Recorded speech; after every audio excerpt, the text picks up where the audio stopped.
Well, if you said to me, we'll get... Yeah, no, terrible. Terrible. Maybe contracted to do the witness reviews, voluntary as well.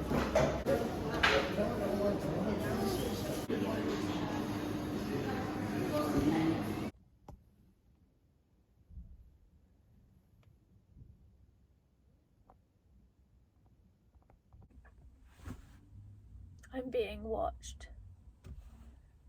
Hello.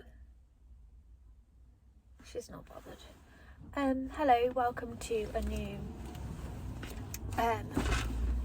video. I've just finished work and I'm about to drive home. Feeling really tired, so I think I'm just gonna have a night in reading my book.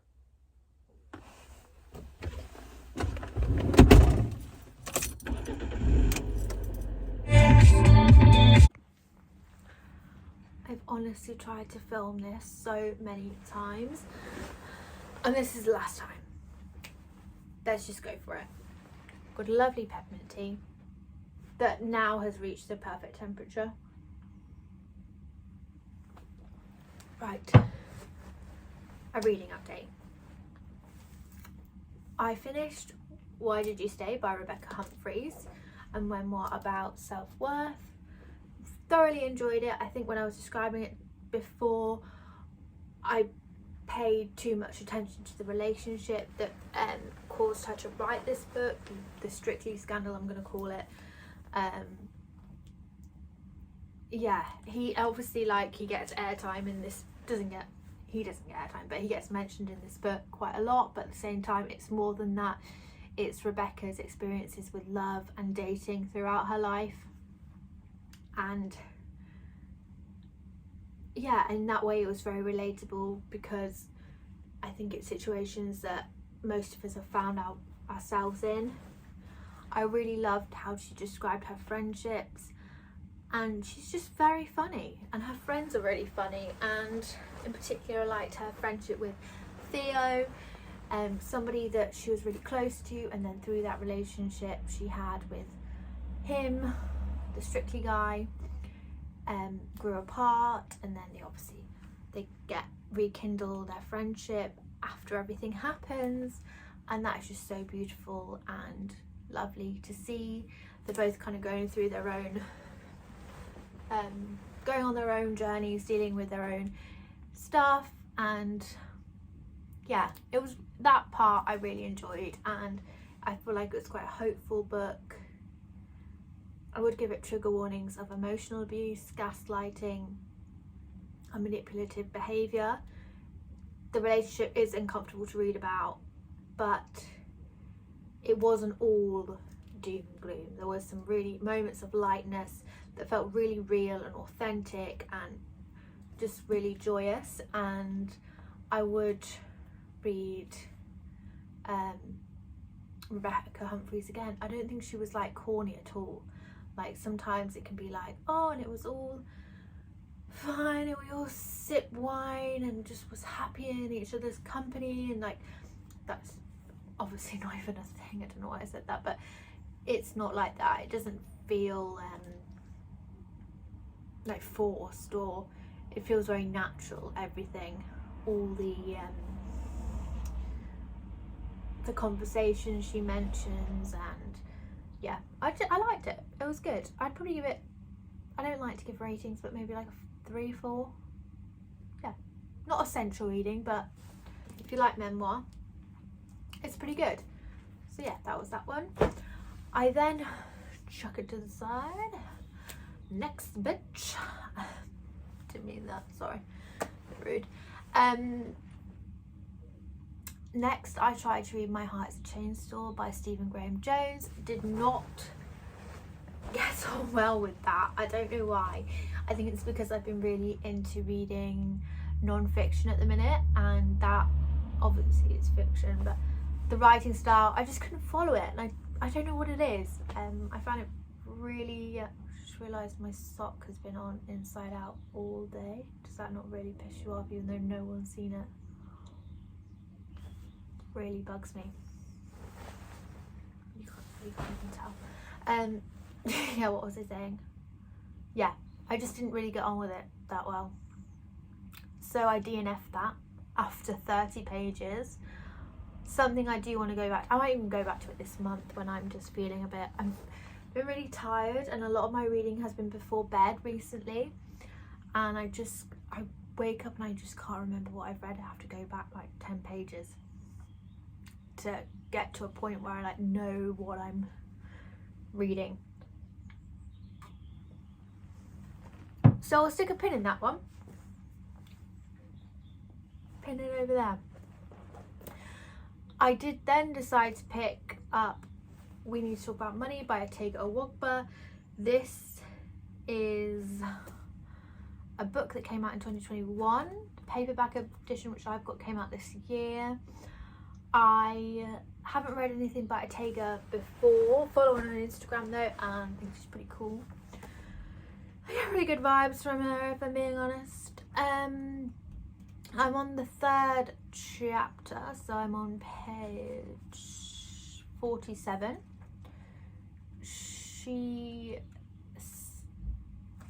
The first chapter, Scholarship Kid, kind of gives a context and like overview of her life. I think it's all, it feels, I wrongly thought this would be like a how-to guide of like how to do money, but wishful thinking, it's not. That's obviously a very different book, probably a book I would not want to read because it'd be really dry. This is more like a memoir-ish with money conversations, if that makes sense. So the first chapter is very much setting the scene, like her background, where her family's from, education, that kind of thing, which is good. So you know, go into it knowing where her stance is, kind of. That's not really, but I think it is interesting because in the second chapter she mentions Kylie Jenner and that Forbes cover where she was like self-made billionaire, and how the idea of self-made was like not really that clear, and obviously Kylie Jenner was able to put a lot of capital into her business when she started off and not have to worry about like living, the cost of living, because that was already covered. Like Kylie Jenner got gifted a G-Wagon for her 16th birthday. Like this girl is able to put that money in and not have other worries about paying her bills. She can pay her bills because her family can pay her bills. So when they say she's self-made, is she self-made? So I think she's kind of given us this, she's not presented herself as a blank slate. Otegha has like given us some background as to her financial standing in the world, so that when she's talking about this, we get some context. The only thing I think is going to be quite London centric, which kind of annoys me sometimes, because obviously London's huge, loads of people live in London, a lot of people who live in other places in England end up going to live in London. Like obviously it's an international city, blah blah blah, I'm not belittling it, but I think myself living in like the suburbs or like the countryside as it were, there's a different relationship again with money, and that's not even a bad, like I'm not saying that there's bad people have bad relationships with money, because it's not the case, because we don't have I don't know what I'm trying to say. Like London centric things are okay to a point, and then I think that there's a big load of people that get missed out. Anyway, am I waffling? I'm enjoying it. I really like her writing. I'm finding it quite engaging. She's cool. I'm into it. And I've just got to the chapter where she's talking about she went to Oxford, and like kind of the people that she met in Oxford, as you can imagine, they are what you think they would be. And maybe she's kind of quite naive. I think she says she goes into it quite naive about who she who's going to be there, who, like, how close-knit that student body is. Anyway, I think I'm waffling now, so I'm going to go do some reading and catch up with you in a bit.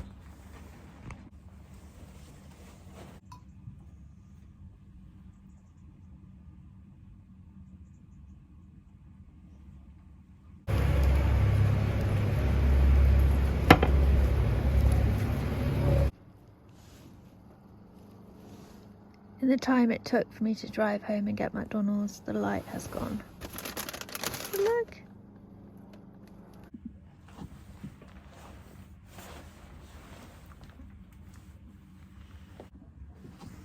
Hi, so I thought I would just do a really quick reading update. I've nearly finished We Need to Talk About Money by Otegha Uwagba. As you can see from the amount of dog ears, I'm really enjoying it. So I spoke about the first few chapters and how they were kind of setting the scene, giving us an idea of Otegha's background, her education, and it goes on then to talk about her working life. She talks about her experiences starting out, getting grad jobs or not getting grad jobs, as is the case, then working in advertising very briefly.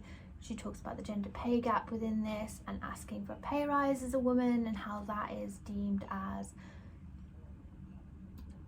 how it's kind of in comparison to men, like women asking for more money is seen as aggressive, whereas if a man was to ask for more money, it would be seen as assertive, which is like a positive thing.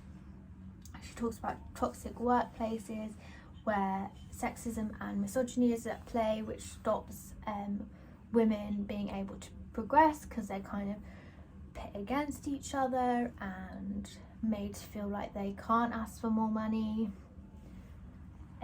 Then she goes on to talk about the beauty tax, the money and upkeep to look the part at work if you're a woman, required to keep up appearances so people take you seriously. So that's money that doesn't often get factored into our spending, but still adds up to quite a lot of time and effort and money. And within all of this, she talks about intersectional feminism and where that came from, which I didn't actually know. Like, I've heard that branded around a lot, and I know that that's like really important. Like, I know what it means, but I didn't know who kind of came up with that and who kind of, can't find it now.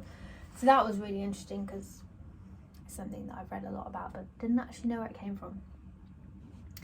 And then she talks about invisible labour, like household stuff, childcare that traditionally women do. Obviously males can do it as well, but they don't get paid for it. I'm currently reading a chapter called The Death of the Girl Boss, which is as good as it sounds. I'm hopefully going to finish this evening. But yeah, so far I'm really enjoying it. I think it's a good memoir to read, with a lot of things to discuss. Like, I think this will be a really good one to do maybe as a book club or probably because I think it's really accessible, but also it gives you a lot of ideas for discussion. So yeah, so far so good.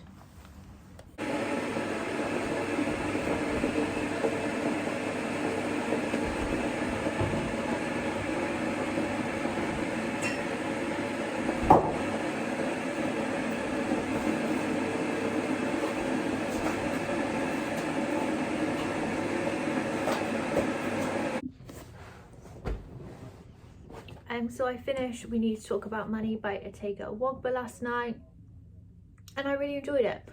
I thought it was really good on money, obviously, but also on work, on class, privilege, and all these things that it is uncomfortable to talk about. I think she kind of confronts them and makes the case that we should be more upfront about the privileges we have and how we acquire and spend our money, because it would make it fairer for everyone if we did.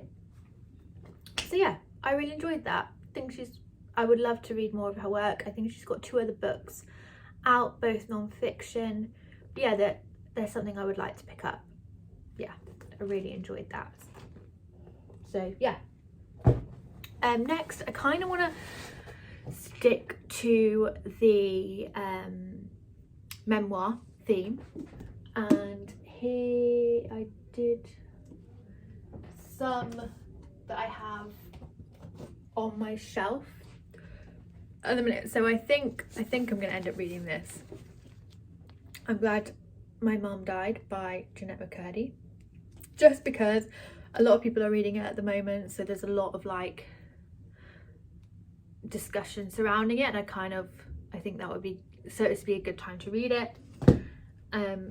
I've also got The Outrun by Amy Liptrot, which I've been meaning to read for ages. She brought a new book out, I think this year or the end of last year, The Instant. So I kind of want to get to that one. Then we've got The Book of Difficult Fruit, which sounds really cool. Another foodie one. So I think I might include this in when I read them food related books. I mentioned in my last video, and I've got The Last Supper by Rachel Cusk. I've been trying to read all of Rachel Cusk's backlist. So far I've read Saving Agnes and The Temporary, but I've both really enjoyed them. This is a piece of her non-fiction that I want to get to. Then I've got What It Feels Like for a Girl by Paris Lees. This book has been rightly, I think, hyped. One I really want to get to. Yeah, very interested in getting to that one, hopefully before the end of the year. Small Bodies of Water, one I actually picked up for my holiday but didn't end up taking. Very lyrical, poetic memoir, I believe. And then Easy Beauty. Bloody love this cover, so gorgeous. Another one I picked up fairly recently that I didn't want to take on holiday because it was hardback. But yeah, I think I'm going to stick with this one. So I've got a cup of tea and I'm going to start this now. I will catch back up with you when I've read a bit of it. I'm off to work now. I got to page, what was it? 120 of this. Really liking it, really good. So yeah, so far so good. I've managed to balance you on, I don't know what that's called.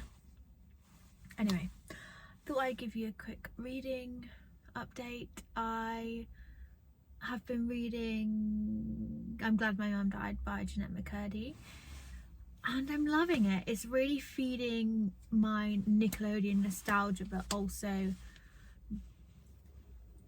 it feels weird saying that now, finding certain stuff out about the creator, as Jennette calls him in her book. But loving the behind the scenes child star perspective, as like a Disney Channel kid growing up, Nickelodeon, also like that show, like I watched it so much, iCarly, and finding out the story behind it, it's just, yeah, I'm loving it. And really love her writing again. I think she's to the point. She's humorous when she needs to be. She's really honest. She's not playing the victim at all. Yeah, I'm just really into it.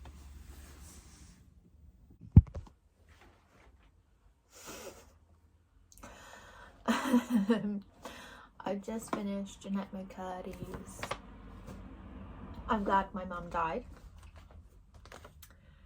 and it was very, very good. It was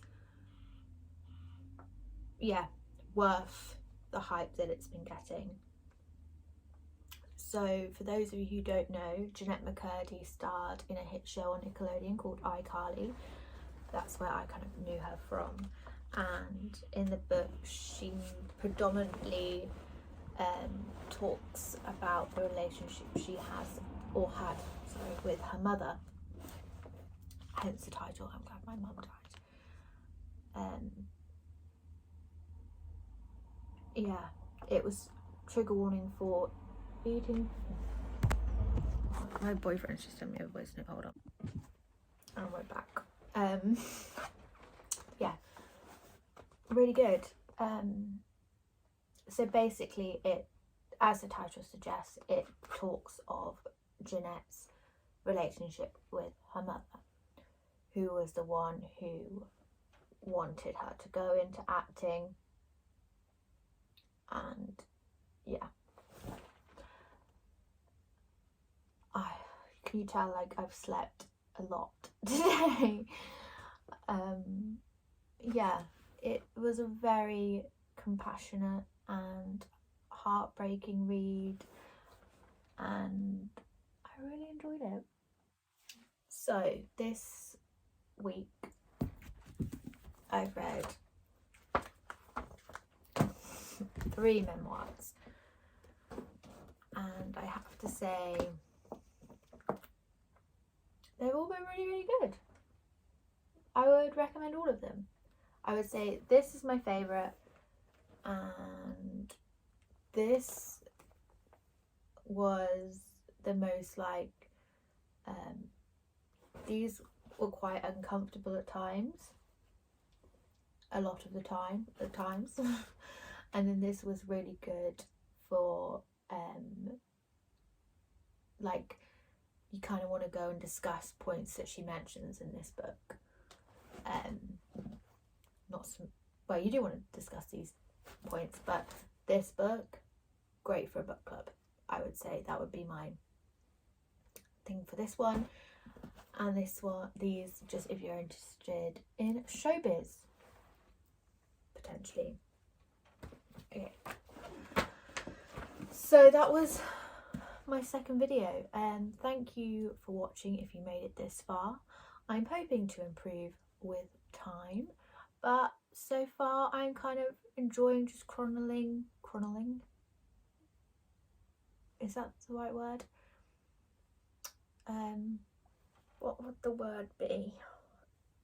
I swear that, like, in real life I can form proper sentences.